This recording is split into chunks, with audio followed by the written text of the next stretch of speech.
What is up, YouTube, and welcome again to another episode of Behind the Wall, presented by Perky Jerky. I'm Pro Bowl 43, as always, along with my stooges, Thermite 917, Kane Jr. 88, and this time we're here to talk about the Bristol race weekend, the Fitzgerald Gladiates 300, and the Food City 500. What an eventful weekend, and we got a jam-packed episode here, so let's get it right going with the race recap. Kane, take it away. Well, like you said, this was a crazy, crazy race weekend in a good way, of course. This year's running of the Food City 500 got off to a wild and heartbreaking start for us, as on lap 3, Michael McDowell, who qualified a very impressive 9th, he spun, coming off of turn 4, and he collected Chase Elliott, Martin Truex Jr., and several others, and taking them out of contention way too early. I mean, and Chase had that Baja Blast card. It deserved better than that instead of getting a Baja Blasted, as Mike Joy put it. Shortly after, on the ensuing restart, Ryan Blaney took the lead from pole sitter Kyle Busch and ended up leading for 100 laps even, including through 2 brief rain delays. But then, on lap 119, 6 laps before the end of stage 1, Trevor Bayne either didn't listen to his spotter or his spotter yelled, "Clear!" And Payne went up into Chris Buescher, setting off another multi-car crash right in front of Ryan Blaney, who had nowhere to go. That's a devastating end to what was shaping up to be one hell of a race for Blaney. He easily could have contended with Busch, Larson, and those guys, and that ended up leading to a one-lap shootout to end Stage 1, which was won by Brad Keselowski. And Stage 2 was pretty uneventful, as only the first 80 laps were able to be run before a massive rain cell overspread Bristol Motor Speedway, leading to NASCAR postponing the remaining 46 laps of the stage to be run on Monday. So Monday, after the race resumed, Brad passed Kyle Larson late in the stage, claimed his second stage win of the race. And the final stage began with a pretty tense battle for the lead between Keselowski, Denny Hamlin, Larson, and Busch, with Hamlin having to make an unscheduled pit stop for a loose wheel. Suck on that. Larson then retook the lead from Keselowski, and then, while fighting through lap traffic, Larson ended up getting spun off the nose of Ryan Newman on lap 323, and that handed the lead to Kyle Busch, but somehow Larson was able to not hit anything and continue on without losing much track position. Because then Larson ended up getting back into the race lead and opened up an over 5-second lead over Kyle Busch, as well as Ricky Stenhouse Jr., who himself was battling back from damage he had suffered in a restart jam-up. And then after one final brief rain caution, it looked like the race would go green till the end. But then Keselowski either had a tire go down or something broke in the right front of the car that sent it plummeting through the field from the top 5 before he hit the wall with just 30 laps to go. Larson was able to beat Kyle Busch off of pit road, but he could not hold him off, as with 5 to go, old Dick Face himself gave Larson the classic Bristol bump and run, scored his 2nd win of the season, his 7th at Bristol. Larson held on for 2nd. Jimmy Johnson scored his first top 5 of the season with his 3rd place run. Stenhouse came back to finish 4th. Alex Bowman scored his first ever Cup Series top 5 with a 5th place run. And then Eric Almirola, Kevin Harvick, Clint Bowyer, Joey Logano, and Ryan Newman round out the top 10. So, gentlemen, I think I can officially say the old Bristol is back. So let's hear your ratings. We'll start with Thermite. All right, I will give it a 9 out of 10. The only way it would have been higher would have been if there was no rain and if the finishes of Xfinity and Cup were closer, and or if Kyle Busch did not win. That would have probably been a half point each. But anyway, yeah, the classic Bristol was back. You could run the bottom, you could do bump and runs and move a guy out of the way, but yet you could also move up to the top throughout the run if you had to and make passes that way. It had a little bit of old and new, and I think that's a great combination to make the fans happy because they complain about everything. But, I mean, yeah, it had the drama, it had wrecks, it had long green flag runs, it had decent finishes, it had good results for the most part, like I said, except Kyle Busch. But, I mean, yeah, it was basically everything you would want from a Bristol race weekend. So, Tyler, what would you give it? Alright, see if you can hear this. Well, twist-offs don't really make that much noise. But that's me cracking a mic hard. I'm going to give it a 9. Yeah. I heard that. Well, that went down smooth. This race didn't quite go down as smooth for me. Oh man, what a hell of an event. It really was. And it's a shame because this is the best race to date for the season. But, of course, something had to just spoil it at the end. I used this analogy on Instagram, so I'm going to use it here again, and I'm going to expand on it a little bit. So, it's basically like you walk into a 5-star restaurant, you have a beautiful meal, everything is great from the beginning. The appetizers, the main course, the sides, your drink's delicious, man. But there's one little thing lurking around the restaurant. You see a busboy. You see his face, you don't like it. He isn't doing anything to you, but you just notice it. Like, he's giving you like 30 looks, and he's just waiting. You pay the bill, you get up, and you're getting ready to walk to your car. It's been a great night. And the son of a bitch just runs down the fucking hall and is like, no, you don't enjoy your meal, and kicks you right in the stomach for no reason. And you're just looking up and you're like, why? Why did this happen to me? And that's exactly how I feel with Kyle Busch winning the race. That is so fucking perfect. You're just wondering why. Ah, damn it. Great race, though. What else can I say? Kane, what's your race rating? I am totally going to agree with you on both that analogy as well as your rating. I am also going to give it a 9. Like Nick said, the old Bristol is officially back, and we couldn't be any happier. The results could have been way better. I would have probably given this a 9.5, maybe even a perfect 10, if somebody like Larson or Stenhouse or Bowman or hell, even Bubba Wallace had a few flashes of brilliance late in the race. I thought he could have pulled one off, but in the end, old Dick Bag himself had to do it again, ruin another awesome race. But that I'm not going to let that affect my rating too much. It's got a 9 from me. All right, 9s across the board, gents. Excellent. We shall move on. All right, now it's time to hand out some awards for the Bristol race weekend, and leading it off with the classic. It's the boner. We got 2 of them. Nick's got a double shot of boner. Lead us off. Yeah, I do, unfortunately. The first one goes to Justin Allgaier. He caused multiple wrecks in the Xfinity race. The first one took out his teammate Elliott Sadler because he was really aggressive trying to get around Matt Tifft, spun him out, and it caused a big stack up. Elliott Sadler went around off the bumper of John Hunter Nemechek, and others piled in.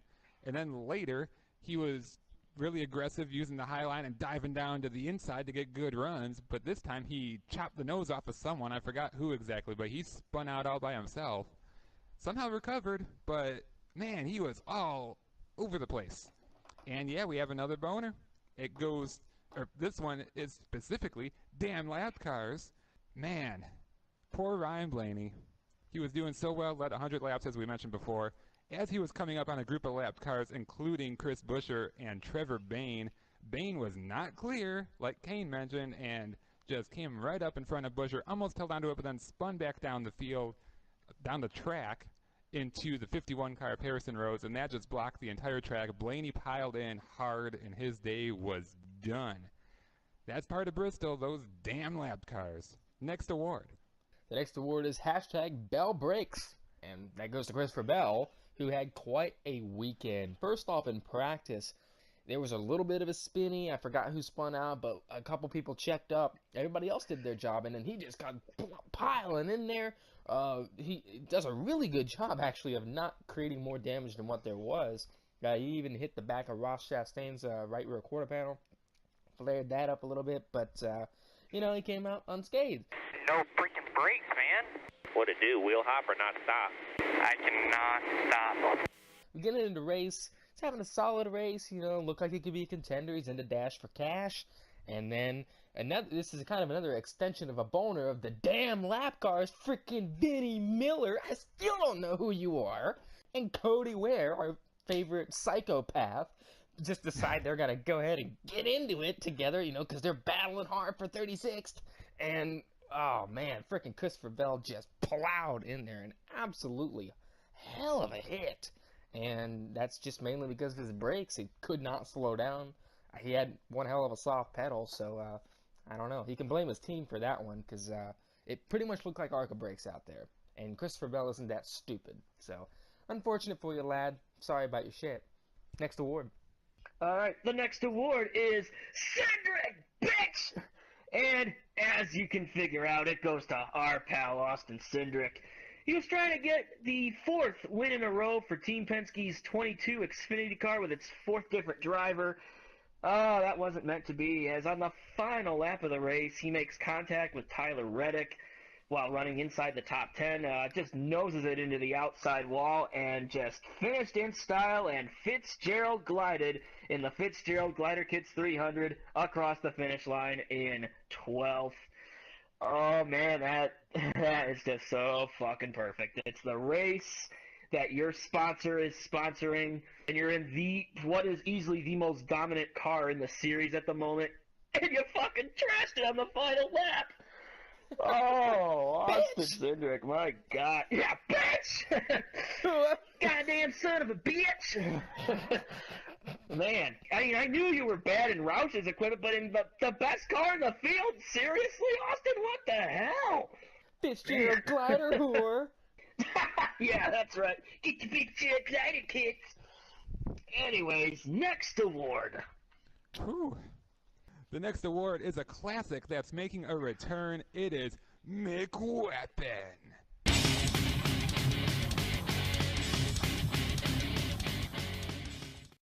And that goes to Michael McDowell, who, like Kane says everything.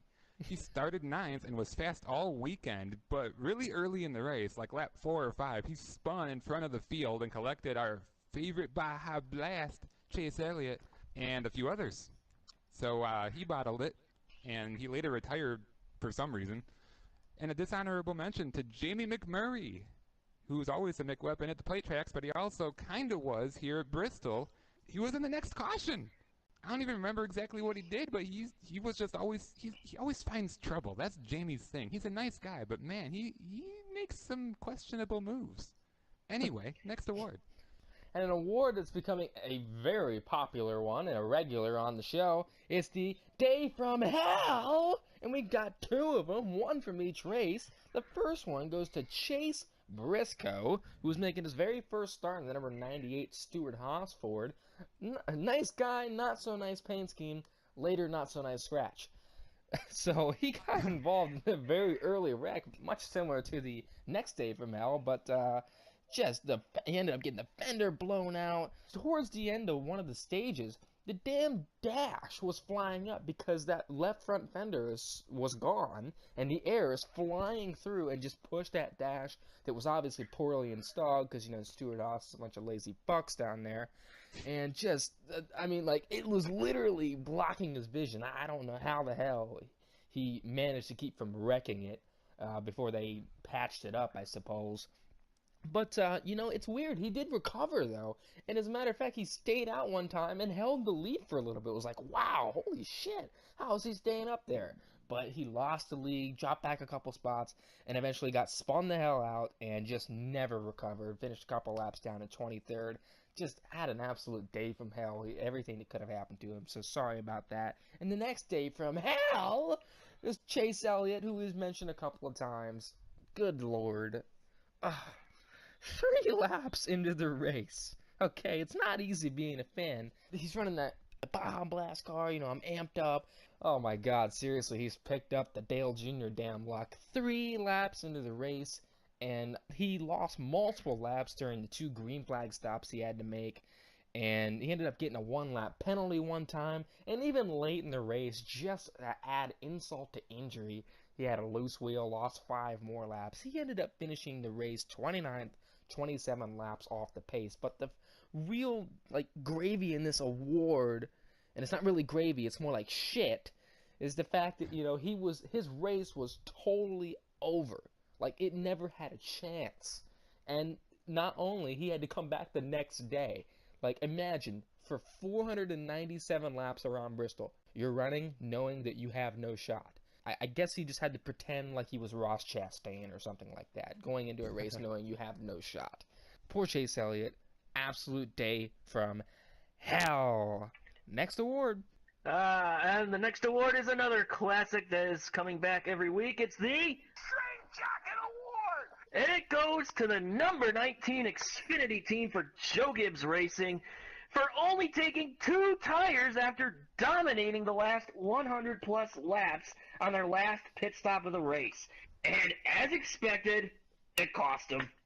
Brandon Jones, he restarted in the lead, but Ryan Preece, Justin Allgaier, everybody passed him very easily, and he fell all the way back to 6th. Man, what the hell were you guys thinking? It's Bristol. 2 tires, it just doesn't really work there. You got to take 4. Well, they ran 90 laps under green. That was the worst part. Like, if they had run like 30 or 40 laps, okay, maybe 2 tires justifies it. But no, 90! 90! 90? My God! You must be freaking crazy if you think running on over 100-plus laps on old tires and you're going to take 2? Oh, my God. I mean, I thought Brandon was finally going to pull through and get that first win, but no. This week, it's his pit crew that are the no-talent ass clowns. Congratulations, you guys. Next award. Oh, wow. It is time for the cigars. And we have a bunch. Oh, my God. A lot of great stories in this weekend. The first one goes to Ryan Preece for getting his second career Xfinity win. When are they going to give him a full-time ride? He's totally earned it. He's been running great every time he hops in that Joe Gibbs number 18, and now he got his second career win. It was also a Dash for Cash win, so he got over $100,000. And, man, he was just a bulldog in that race. He was going through traffic and just capitalized when Brandon Jones had his straitjacket moment, and he made it work. We have another cigar that goes to Justin Allgaier, which is kind of weird because he is also a boner. But, man, he recovered and finished second. He had a clean second half of the race, and, man, I don't know where the speed all of a sudden came from because he was even saying, I don't know what I'm doing wrong. And he somehow came all the way back, so that's good old Jekyll and Hyde Allgaier. Next cigar goes to Spencer Gallagher. What? He finished 5th in the Xfinity race. That was his first career top 5. 5th? I plead the 5th. That was his first career top 5 in Xfinity, and he somehow advanced to the next Dash for Cash race. Oh my God. Old Sprinter Galamingo. What? Galamingo. People always pronounced his name wrong, and that was one of them. Next cigar. Let's get this over with. I don't know what dipshit made it sound like that, but all right. I think it was an annoying race fan. Okay, so that explains it. All right, and we have a couple more Xfinity cigars to hand out. The first one goes to Ross Chastain. Man, Ross, I think this is like his 3rd top 10 of the year. He finished 9th. Nice. Like, he's driving that little Flex Seal son bitch. He's putting that here in the top 10. Get your melon. And the last Xfinity cigar goes to B.J. McLeod and his team. Now, they finished 20th. It was B.J. McLeod's 75th start, but that's not quite what this is for. They had a crash in practice on Friday, and they don't have a backup. They're a small team. I mean, it's B.J. McLeod, for Christ's sakes. So his entire team and himself, they drive back to their shop in North Carolina, stay up all night, build a brand new car, get it all prepped, and drive back to Bristol and qualify and the whole 9 yards and race without ever sleeping. I mean, that's insane. I don't know how many guys. I mean, that's impressive for everyone who are sleep deprived, you know, and for a small team to basically go there and finish 20th. I mean, I'm sure they felt great about themselves to leave there without another junk car. So, excellent job. You all get cigars and a frosty beer. I'm sure you got one and you deserve it. So, nice fight. So, now we move on to Cup Series. And the first cigar for there is Jimmy Johnson, who finished 3rd. 8 races into the season. That's his first top 5 of the season. And only second top 10, besting his previous 9th at Auto Club. It's been a rough start. We don't even have to go into it, but they finally just put together a nice race. They were real consistent. A lot of people were coming and going. Jimmy was constantly right there. Never really a threat to win, but this was a good opportunity for Hendrick, and they took advantage of it. And that's it for me. Kane, we got some more cigars. Yes, we do have more cigars. Our next cigar goes to Ricky Stenhouse Jr. As I mentioned in the race recap, he got caught up in a log jam on a restart and suffered some pretty significant damage to the right rear of his car. And that's not even including the early race spin that he had when Eric Jones got loose and hit him in the left rear. But I don't know how he did it, but Stenhouse came back and finished fourth. Fourth? I mean, it's not even a plate track. That's what's even more impressive. Stenhouse has had some really strong runs at Bristol in the past, so this really shouldn't come as a surprise to anybody. This is a favorite of his, and he proved it once again today, even after going to hell and back. So, congrats to Ricky. And we got another cigar, and that goes to Alex Bowman. He finished fifth. Yeah. That's right, his first ever top 5 finish, therefore his best career finish to date.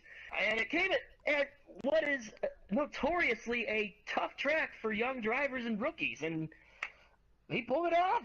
He didn't just fluke into it either. He was inside the top 10, top 5, top 15 all afternoon long, and he managed to stay there. He didn't get himself wrecked. Bowman, you get a cigar. And we have one final cigar to give away, and that goes to the tire guy on Paul Menard's team. Check out this pit stop. This is under green. Ryan Newman runs over one of the tires. It bounces off of the pit wall, and this guy freaking catches it. That tire's got to be somewhere around 70 to 80 pounds, and he kept that thing from leaving the pit box and incurring a penalty for Paul Menard. Seriously, that is some impressive handiwork by that guy. You get a cigar. I wonder if his name's Dutch Boy. That wouldn't surprise me. Or if he is Dutch. It could be. I change your tire. Yeah. I catch your tire, I put tire on car. You are terrible with accents, but it makes it better. You know what? If Yeah. I studied accents, I'm sure I could figure it out. But when it's spur of the moment, That's I like- don't give a rat's ass. Did you go to the fake accent university? I may have. It's like when Joey learned Southern. The South will rise again, man. Then there was that dialect coach who helped you with the play where you needed a Southern accent, which, after 20 hours of lessons, still came out Jamaican. What the hell are you talking about? The South will rise again, man. Yes, money well spent. Well, that pretty much sums up the awards. You know what? This needs to be called out. It's not quite crying tower worthy, but Kyle Larson, I didn't like this tweet. No. Stop complaining, Kyle. It was the good race. Just drive the car. Yeah, we like you, Kyle. Why do you gotta be like this? Don't turn into another Kyle that we know and we, know and hate. We know and love. What do you want? Classic Kane failure right there. We gotta shut Kane down and reboot him. But even though you tweeted that during the Xfinity race, maybe if you didn't do that, you wouldn't have lost the cup race, bitch. Hello and welcome to Behind the Wall.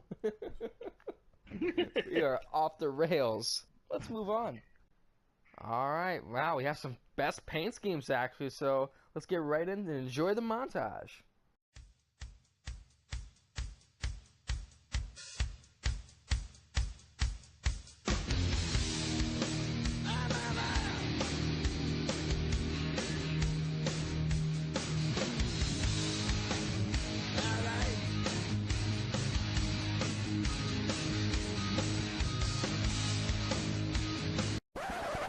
Whoa, look at that green!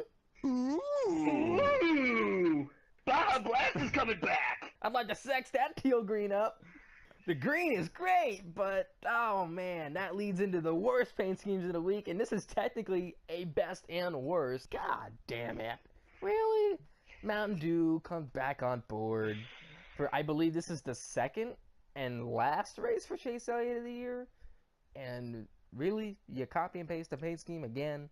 Lazy, lazy, lazy. The only good thing is the fucking color. Come on. That's why the sexual green, man. That's the saving grace of this entire paint scheme for both of them this year. But it was a shame to see the old teal green get bent up so quick. But then at the same time, it's like, yeah, well, this is what you get. Bad Mountain Dew. Oh, and I don't like the placement on the side there too. Like, Sun Energy's too close to the damn number, and oh my god, it just seems so like slapped on there. It's not even funny. Just the Mountain Dew Baja Blast is huge. I don't know. It just deserves better. The green's great. That's it. Blah blah blah. We've got more. Nick, what's the next worst paint scheme of the week? That is Brandon Jones Menard's Toyota for Xfinity. The Menards cars have not had a good run lately this year, but this one, like, it's plain, that blinding yellowish green, whatever. Like, it looks terrible on camera. Like, like the TV doesn't know what to do with it. And then you got the Menards swoosh that just kind of goes, duh, like, and goes into the number and doesn't finish. And, I mean, at least the Menards text is white and not red, like on Paul Menard's car lately, but there's no effort with this one. And then you got the turtle wax. You got to have your Menards products on there, and this time it was turtle wax, which I don't really have any complaints about it. But I mean, obviously it doesn't go with the rest of the car. Yeah, I don't like it. Next. Well, another one that's from the Xfinity series is Shane Lee's Childress Vineyards car. Now the paint scheme's not that bad on it. I mean, it's just kind of plain, standardized, colors are decent. But, you know, the thing about this car, it's like you just look at it, and it's just there, and then right to the left of the numbers, or right, depending on which side you look at, you just have this little faded, like, picture of the vineyard. Like, what are you doing there? Why? Like, just, like, it couldn't just be white? You couldn't have the vineyard somewhere different, you know, maybe on the hood, have a nice little menagerie decal there. No, I know, right? Like, that's a big word. I just had to throw it out there, but it's like, why? But instead, it's just slapped, faded, cream color vineyard. You want to go by and stop by the vineyard? No, no, I don't want to stop by the vineyard. Ugh, damn Vinny it. Vineyard Miller. Get your Jersey Shore hat and faggot outfit. Bye, Vinny. Random jab at Vinny Miller, but yeah, stop by the Vineyard Vinny Miller. No, we won't. Sorry about your luck, Shane, by the way. You had a nice run going. Shame you didn't. You ruined it. But, next paint scheme. The next paint scheme is one that ran last year and the year before that. It's Martin Truex Jr.'s Auto Owners Insurance Toyota. As I said, it's the same paint scheme that we've seen, but this time it's got a giant-ass A right there on the hood. And it ruins the whole car. Why is it really that hard just to put Auto Owners Insurance across the hood just like you've done the last 2 years? Is it? And I think this is going to be a permanent thing for this year, too, because I'd also seen the giant-ass A on the side of their hauler, too. Oh, my God, Auto Owners, what were you thinking? Look, if it has to be on the hood, just scale it down a little bit, why don't you? Obviously, we'll know Truex is coming because the giant-ass A is right there in your rearview mirror. Oh, my God. You want his giant A up your ass? It's a shame that was torn up. Oh, wait, no, it wasn't. Not a shame. And they removed the hood, thank God. I know, right? Yeah. He's out there running the modified series. It looks so much better. Well, that wraps up the paint scheme, so let's move on. Alright, now it's time to recap the fantasy picks and results from Bristol. And Kane, out of nowhere, comes home with the win after picking Kyle Busch, who won the race and got him 49 points. Kane, he's had such a bad streak, and he comes through. Look at you. You broke my streak, and you get yourself a win. Nice job, Kane. Tamani comes home in second after picking Brad Keselowski, who finished 23rd, but with those 2 stage wins, got 34 points. And Nick finished third, 1 point behind him after picking Kevin Harvick, who finished 7th, but had a rather mediocre Kevin Harvick day. And I round out the rear after taking Eric Jones, who looked promising early, And then he faded, had a tire problem, finished 26th, a couple laps down, only got me 16 points. So, sucks to suck after winning a few weeks in a row, but that means I will go first for Richmond, and I'm going to take Kyle Larson. Yes! Well, he won the race here last fall, albeit he kind of lucked into it with Truex's little shunt into the wall late, but you know, he's been pretty solid there at short track. Should have definitely won the Bristol race here, and just, I don't know, it seems like he's gonna break through. He's been like hit and miss so far this year, but you know, with the short track, they've been kind of the equalizer for the Chevys, so I'm thinking he'll have a strong run here. So I feel confident with this pick, unlike Eric Jones. Thanks for nothing, dick. So Nick, you're up next. Who are you taking for Richmond? Kyle Busch. Yeah, Damani. Hey, Damani, who you picking for Richmond? Denny Double Dicker Hamlin. All right, Kane, you're up next. Who you taking for Richmond? Well, he's a former winner here, and he can definitely get the job done. Kevin Harvick. Oh, yeah. Not much else to say about it. I mean, next to Kyle Busch, he's been the best driver so far this year, so who knows? I think he can get the job done at Richmond, so Harvick. Fair enough. All right, that wraps up fantasy. Great job, guys. Well, this has been another episode of Behind the Wall, presented by Perky Jerky. We appreciate you for not listening, even though we try every week to get you to. But, you know, that's just our luck. You're busy listening to, you know, stories about Mark Martin and all the other podcasts, Dale Jr. and Glass Case of Emotion with Ryan Blaney and Kim Coon's tits and, you know, whatever. Holy cow. Holy cow. But hey, we bring the passion, man. We try to, at least. At least Kane does, you know, he does a great job of that. So, for Kane Jr. 88, nice passion, man. Proud of you this episode. A little bit, you know, you rambled on a couple times. But that's just Kane.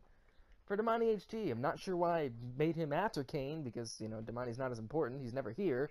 But he did watch the race. He knows what's going on. He's not dead. Or is he? For Thermite 917, yeah, man, this guy just every week does something to get under my skin. But he's a good guy. And for myself, Pro Bowl 43, Bristol, man, that was fun. Again, if you have a nice meal, watch out for asshole busboys. That's it. This has been Behind the Wall. You've been behind the wall. And thank you for listening.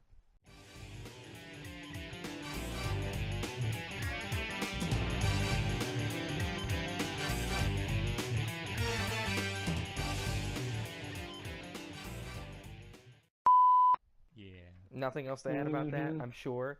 No. Actually, Other than the fact that I wasn't sure if it was Chase or Dewey Ryder driving the car. That's getting cut. With how bad it ran. That's not gonna be in the podcast. Not a fucking chance. Goddamn Dewey Ryder. That fat slob. Caney Ryder. Dewey Kaner. Man, you know you're in dead last, right?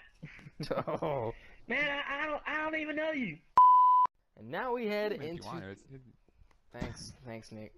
Sorry. Yeah, Never mind. nice job. Why don't you get your head out of your ass? No. I like it here. That's not. That gives me such a visual that I don't need to see. Yeah, it was pretty fun. I liked it. Yeah. Shut up, Nick. Nobody was talking to you. They weren't talking to you either. Okay, your time passed there. So, this has been Behind the Wall. You've been behind the wall. Grab a bag of Perky Jerky pork, and we'll see you next time. I don't like that. Grab a bag of Perky Jerky pork, Perky Jerky, and I tried too hard there, so I don't like that either. Punch Nick in the fucking face.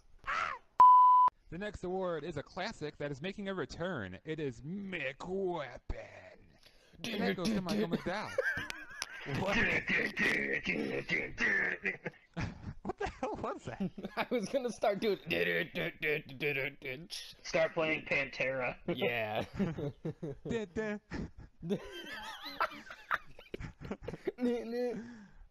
Okay.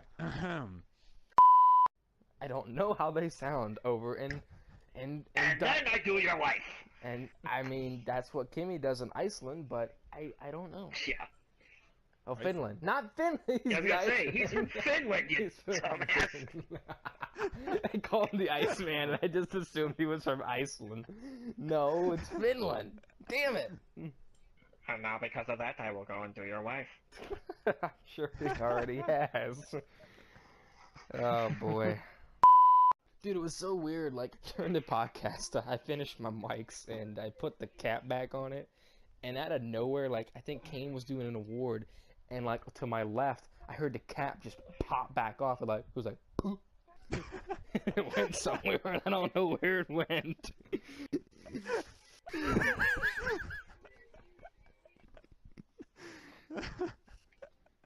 I don't know why that was so funny, but like that sound effect. I might have to save this clip now, That too. was like that was like the busboy story in like a half a second. Yeah. It was like all in one. That is what I do.